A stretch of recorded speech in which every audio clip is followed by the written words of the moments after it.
3월 7일 금요일 새벽 우리가 함께 묵상하실 하나님의 말씀은 누가복음 9장 28절에서 36절입니다. 우리 같이 한 목소리를 읽겠습니다. 이 말씀을 하신 후 8일쯤 되어 예수께서 베드로와 요한과 야고보를 데리고 기도하시러 산에 올라가사 기도하실 때 용모가 변화되고 그 옷이 휘어져 광채가 나더라. 문득 두 사람이 예수와 함께 말하니 이는 모세와 엘리야라. 영광 중에 나타나서 장차 예수께서 예루살렘에서 별세하실 것을 말할세. 베드로와 및 함께 있는 자들이 깊이 졸다가 온전히 깨어나 예수의 영광과 함께 선 두 사람을 보더니 두 사람이 떠날 때에 베드로가 예수께 여짜오되 주여, 우리가 여기 있는 것이 좋사오니 우리가 초막 셋을 질 때 하나는 주를 위하여 하나는 모세를 위하여 하나는 엘리야를 위하여 하사이다 하되 자기가 하는 말을 자기도 알지 못하더라. 이 말할 즈음에 구름이 와서 그들을 덮는지라. 구름 속으로 들어갈 때에 그들이 무서워하더니 구름 속에서 소리가 나서 이르되 이는 나의 아들 곧 택함을 받은 자니 너희는 그의 말을 들으라 하고 소리가 그침에 오직 예수만 보이더라. 제자들이 잠잠하여 그 본 것을 무엇이든지 그때에는 아무에게도 이르지 아니하니라. 아멘. 우리 어제 말씀을 보면 예수님 믿는 것이 십자가 지는 것이다 라고 이야기하죠. 자, 십자가 지고 살아간다라는 것을 들을 때 기본적으로 여러분의 마음이 어떠십니까? 자, 십자가 지고 살아가기를 소원합니다. 아멘이 안 나오네요. 십자가 말고 좀 좋은 차 타고 짐 안 지고 행복하게 살았으면 좋겠는데 예수님은 예수 믿는 너희 제자들을 보고 예수님의 제자들을 보고 자기 십자가를 지고 나를 따르라 라고 말씀을 하셨습니다. 너무 힘겨워 보이지 않습니까? 근데 어제 본문 마지막 절에 우리가 보면 27절 말씀에 보면 살아있을 때 생전에 나의 하나님 나라를 볼 자들도 있다라고 말씀을 해 주시죠. 그리고 나서 28절이 시작됩니다. 이 말씀, 그러니까 십자가와 또 하나님 나라 볼 사람이 있다라는 상반된 것.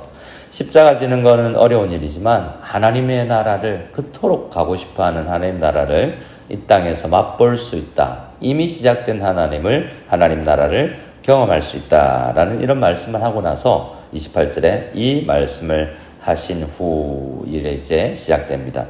며칠쯤 되어라고 이야기하고 있습니까? 8일쯤 되어, 얼마 후에 이렇게 해도 되는데 8일이라는 숫자를 기록하고 있지 않습니까?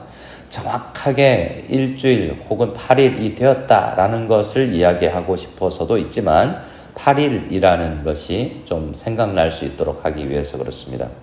그러니까 8일이라는 것은 우리가 보통 성경에 보면 3, 이런 10 이런 숫자는 완전 숫자로 또 나타나지만 8은 그렇게 많이 나타나지 않거든요. 3, 12 이런 숫자가 많이 등장하고 혹은 증인의 숫자 2 이렇게 등장을 합니다만 8이라는 숫자는 흔한 숫자는 아닐 수 있습니다. 근데 8일이라는 것은 여기 나오는 오늘 여러 번 등장하는 말과도 그 시기와도 상관이 있는데요. 초막절과 상관이 있습니다. 초막절은 8일 동안 지키는 그런 절기인데 나중에 베드로가 초막을 짓겠습니다 이런 이야기를 하지 않습니까? 이때가 초막절을 앞두었거나 초막절 기간이었을 가능성이 많죠.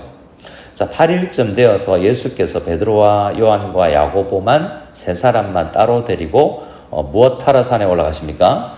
기도하러 산에 올라가십니다. 그리고 또 기도하실 때 어제도 말씀드렸지만 누가복음에서 예수님께서 기도하신다. 항상 매일 기도하시는 분이지만 이렇게 기도하실 때라는 것을 기록할 때는 아주 중요한 일, 꼭 중요한 일, 모든 일이 중요하지만 꼭 기억해야 될 한 사건을 이야기하고 있습니다. 예수님께서 용모가 변화되어 그 옷이 휘어져 광채가 납니다. 그래서 오늘 이 사건을 우리는 흔히 변화산 사건이라고 이야기하죠. 예수님께서 흰 옷 휘어져 광채가 나는 뭐 투명 옷이든 아니면 굉장히 광선빛이 나든 그런 엄청난 영광스러운 모습으로 변화되신 사건이 일어나게 된 겁니다. 근데 30절 말씀에 보면 문득 두 사람이 예수와 함께 말하니 이는 누구와 누구라고 이야기합니까? 모세와 엘리야. 예수님이 변화되어서 모세와 엘리야와 함께 이야기하는 것이 보이는데요. 31절을 같이 한번 읽어보겠습니다. 영광 중에 나타나서 장차 예수께서 예루살렘에서 별세하실 것을 말할세. 자, 별세라는 독특한 단어가 등장하고 있습니다. 별세라는 이 단어는 사실은 헬라어지만 무엇을 어떤 구약 언어를 번역한 것이냐면 구약 성경의 출애굽, 엑서더스라는 단어를 번역한 단어가 별세입니다. 그러니까 예수님께서 모세와 엘리야와 함께 나 출애굽할 것을 이야기하고 있었다라고 이야기하죠. 그래서 출애굽이라는 것은 어떤 것이냐면 죽음에서 살아나는 거죠. 6월절 전에 죽었던 자들이 새로 거듭나는 것이요, 이집트에 있었던 사람이 이제 광야를 지나 가나안 땅에 들어가는 생명을 얻는, 그러니까 우리는 이 땅에서의 삶을 이제 떠나서 새로운 영생을 얻을 그때를 생각하는 그러한 시기를 지금 이야기하는 것이고, 실제로는 예수님께서 십자가 지시고 이 땅을 떠날 것을 이야기하고 있었습니다. 근데 그때 그런 이야기를 나눌 때에 상황이 32절인데요. 32절도 같이 읽어보겠습니다. 베드로와 및 함께 있는 자들이 깊이 졸다가 온전히 깨어나 예수의 영광과 함께 선 두 사람을 보더니. 아멘. 자, 지금 32절을 보면 베드로와 이 두 제자, 전체 세 제자가 깨어나 있는 겁니까? 비몽사몽입니까? 우리는 흔히 비몽사몽이라고 생각하는데 글자를 잘 읽어봅시다. 베드로와 및 함께 있는 자들이 깊이 졸다가, 자, 다시 묻겠습니다. 비몽사몽입니까? 깨어있는 것입니까? 깊이 졸다가라는 건 자다가라는 것이고, 온전히 깨어나는 것은 깨어났다는 거예요. 그러니까 이걸 본 것이 그들이 뭘 보았는지를 잘 기억하지 못하는 상황이다 라고 이야기할 수 있는데, 왜 그러냐면 나중에 34절에 제자들이 잠잠하여 그 본 것을 무엇이든지 그때는 아무에게도 이르지 아니하니라 라는 것이 비몽사몽 내가 봤는지 안 봤는지 꿈인지 생신인지 명확하지 않았기 때문에 말한 것이 아니라 잘 봤지만 이것이 너무나 두려운 일이고 다른 제자들이나 사람들에게 이야기해서 이들이 말할 때 믿지 않을 만한 정말 큰일이기 때문에 말을 아껴 쓸 가능성이 있는 거죠. 그래서 베드로와 함께 있는 자들이 깊이 자다가, 졸다가라는 건 깊이 잘다가 온전히 깨어나입니다. 근데 이것도 또한 별세와 상관이 있을 수 있습니다. 성경에서 잔다라는 것은 우리들이 어떤 표현을 둘러서 사용하는 것이죠? 죽음을 성도들이 잔다라고 이야기합니다. 그래서 깊이 졸다가 온전히 깨어나라는 것은 죽음 이후에 깨어나는 어디 새하늘과 새 땅을 경험하게끔, 그러니까 뭐라고 이야기했습니까?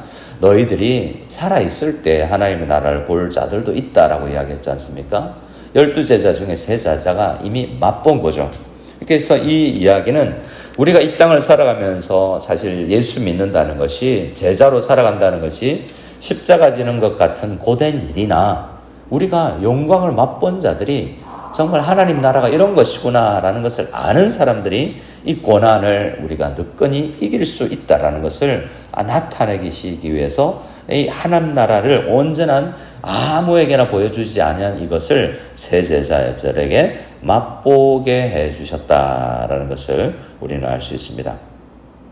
그래서 로마서 8장에 보면 거듭난 성도들, 로마서 8장은 너무나 중요한, 우리가 이 땅에서 고난과 고통과 헐벗음과 가난과 다양한 어려움을 경험하지만 그 무엇도 예수 그리스도께서 우리를 사랑하시는 그 사랑의 관계에서 끊어놓을 수 없다라는 말씀이 로마서 8장에 기록되어 있지 않습니까? 구원받은 자는 누구도 이제 더 이상 이 세상에서 정죄함도 없이 구원받았습니다. 하지만 이 땅을 여전히 살아가는 성도들은 힘들죠. 십자가를 지는 것 같은 어려운 일이 있습니다. 그런데 로마서 8장에 11절부터 예수를 살리신 영이 우리와 함께한다. 성령이 너희를 고아와 같이 두지 아니한다 라고 이야기하면서 육신에 져서 육신대로 살지 말라라고 이야기합니다. 제자로 살아가는 것, 신실한 그리스도인으로 살아가는 것이 어렵고 때로는 세상 사람들, 예수 안 믿는 사람들의 삶이 더 부러워 보일 때도 있습니까? 없습니까? 있군요.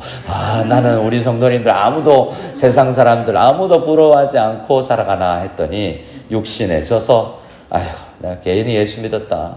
내가 괜히 목사 돼가지고 내가 이렇게 새벽부터 이 무슨 고생인가. 오늘 밤에도 나와야 되는데 이런 마음을 가질 수 있는데 육신에 져서 육신대로 살지 말자라고 이야기하면서 성령의 인도함을 받자. 그리고 그러면 아버지라 부를 수 있다라고 이야기하면서 너희는 상속자다. 상속자라는 것은 상속자는 근데 아버지께서 여전히 살아계십니다. 나중에 상속을 받을 것이 좋지만 상속자는 이미 받았다라는 것이 아니라 앞으로 너희가 상속받을 것이다 라는 거잖아요. 그래도 좋습니까? 앞으로 상속받을 거 있으면 건물이 하나 여러분에게 남겨져 있고 통장이 막 수백억 원이 들어있는 그런 통장이 물려지면 좋겠죠. 근데 상속자라는 거죠. 아직은 상속을 온전히 받지 못해서 여전히 잘 못 먹고 어렵게 사는 십자가 지는 것 같은 삶을 살고 있다 말입니다. 그런데 로마서 8장 18절에는 생각하건대 현재의 고난은 장차 우리에게 나타날 영광과 무엇을 할 수 없도다? 비교할 수 없도다 라고 이야기합니다.